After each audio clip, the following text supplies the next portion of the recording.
Selamat datang di Creative Summit Center.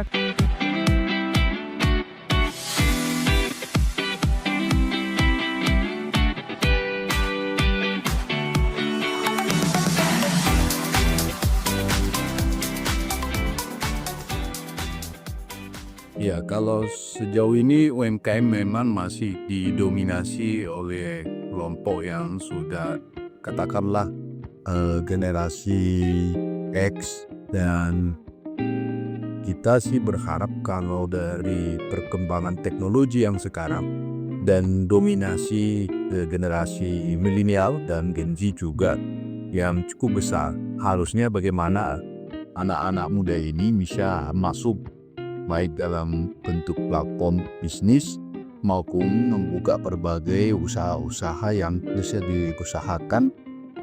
Banyak hal di sektor pertanian misalnya kita punya banyak potensi, di fashion yang terus berkembang, industri kreatif juga, baik dengan menggunakan cara-cara teknologi yang sekarang yang sungguh kreatif dan dikuasai oleh anak muda, maupun juga secara konvensional karena masih banyak juga masyarakat kita yang tinggal di pedesaan.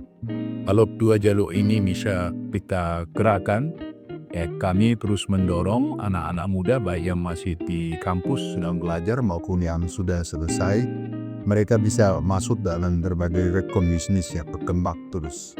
Tahun ini kita akan lakukan pelatihan mulai dari membangun mindset entrepreneur ya, ketangguhan untuk berusaha, memberikan wawasan yang luas kepada generasi muda bahwa jalur usaha itu adalah salah satu jalur yang baik sebenarnya untuk mereka bisa berkarir dan berkontribusi bagi bangsa.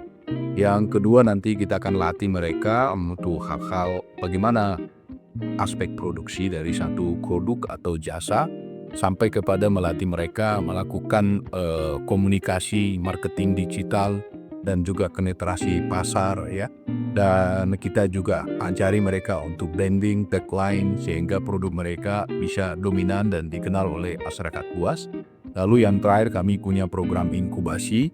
Mereka akan difasilitasi, mereka akan di-mentoring, dan mereka juga akan diberikan berbagai hal yang dibutuhkan dalam mengembangkan usaha mereka, termasuk fasilitas pembiayaan misalnya kalau mereka butuh modal. Nah, sekarang kan anak-anak muda pasti mereka alasannya tidak ada modal. Nah, padahal sebenarnya perbankan itu dan LPDB dan banyak lagi misalnya yang bisa mengeluarkan atau mendukung pembiayaan untuk usaha-usaha mereka. Jadi pemerintah akan mengajak juga berbagai stakeholder, baik pembiayaan maupun dari perbankan, untuk sama-sama kita mendukung agar generasi muda khususnya yang Gen Z tadi dan juga yang milenial bisa banyak menjadi pelaku usaha di kemudian hari.